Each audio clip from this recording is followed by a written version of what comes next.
Hi, and welcome back. This is the shirt I made last year for the holiday gift-giving season. You know, a shirt that I could go to restaurants, see friends in. It was the party shirt, or the gathering shirt. This year, I'm going to make another one, even though we're not really gathering or partying like we did last year. In fact, I have bottles of wine waiting with my name on it and some pajamas. Today, I'm going to show you how to use decorative stitching to make a holiday shirt or better impression on any shirt that you're currently making. Last year, if you followed me on the Instaface, Instabook, you saw this was my last year's holiday shirt. If you have a computerized machine, you'll notice there's a little panel that usually flips up with all these decorative stitches included in your machine.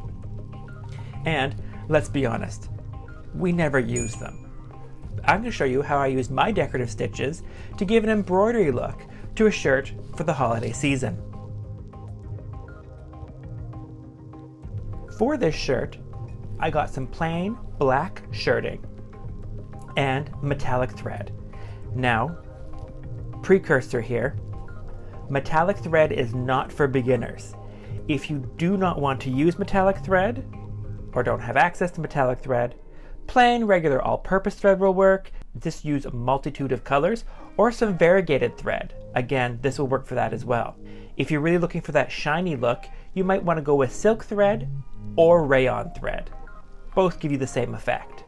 I'm going to use metallic thread. You will need some sort of stabilizer. I'm going to be using wash-away stabilizer. There's several different types on the market, and you may need to do some testing to see which one works for you. You could use tearaway. I did try with tearaway, but I had an issue with the tearaway because sometimes if you tear away and it depends on the thread you're using, it might pop some stitches, and you don't want that. You do need to have a metallic needle, and you have to make sure your machine is up to it. If you are choosing to work with metallic thread, I am going to give you a tip here. If your machine has a slow setting, go use the slow setting. Metallic thread does have the tenacity to snap really easily. This type of decorative stitching can be used on all sorts of projects, not just for shirts, but let's say wine totes, or purses, bags, sweaters, or if you bought a ready-made store shirt, you could always add decorative stitching to it to make it a little different.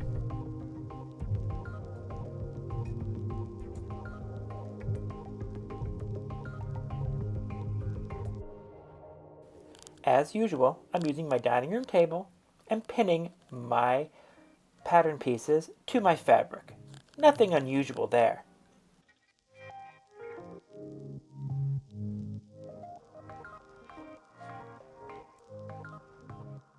As I'm using a plain shirting, I don't have to worry about nap or directional fabric issues. Just pin along with the grain line and go.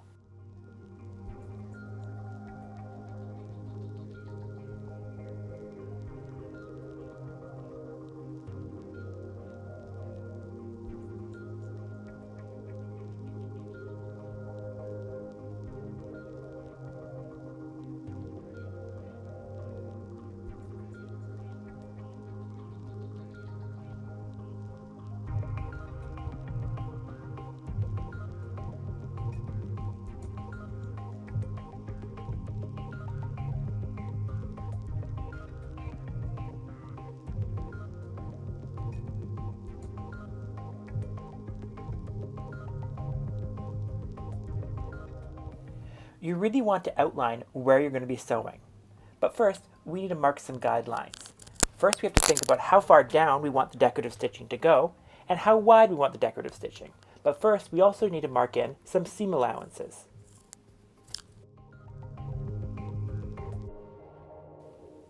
Once it's been decided how long you want the decorative stitching to go, you then have to make sure how wide you want it to go.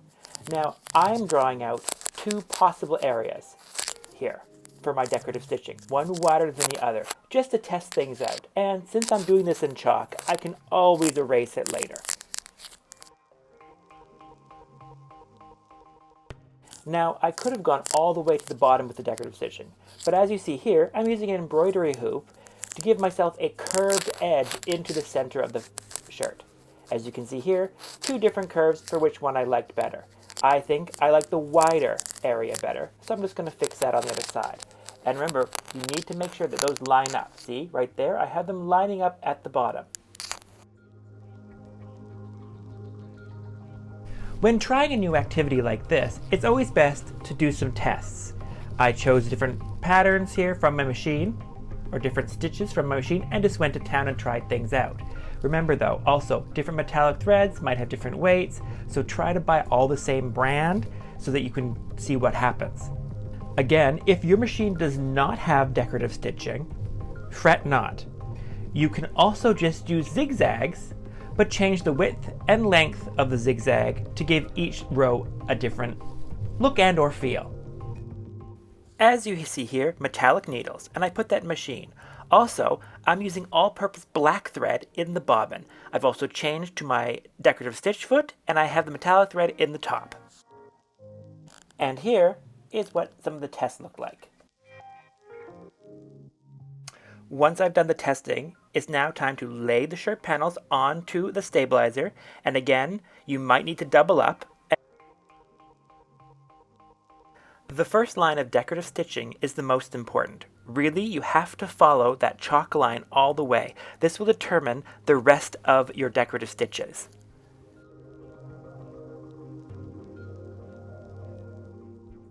Once finished the first row, go right next to this with the second row. I'm using a presser foot width apart.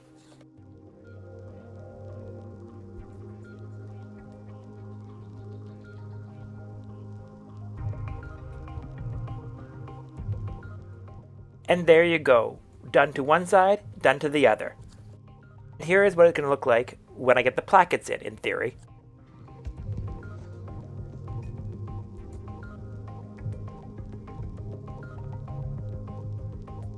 Now that we've finished stitching all of our decorative stitching onto our shirt, it's time to wash out the stabilizer.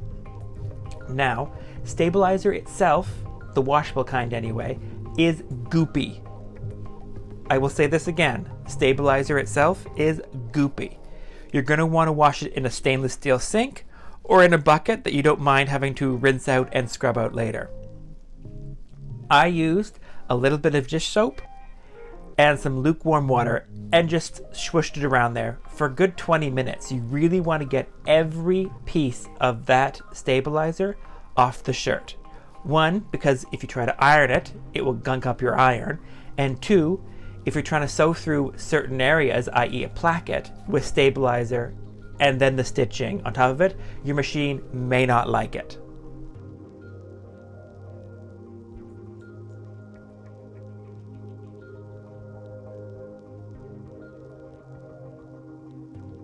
Now that we've finished all the embroidery, it's time to actually sew the shirt. If you were looking to see how I sewed the shirt, this is a shirt I have used before. I'll leave a link in how to make this particular shirt pattern above and below. Eagle-eyed viewers might notice that the pattern I am using is one I've used a few times. Note, this pattern is the adjusted pattern using your measurements, a video I did before. I'll leave a link up here, I guess, and down below, if you want to follow along with that. So we've got the stitching in and we have the shirt sewn together. So you know what that means? It's time for a fashion show.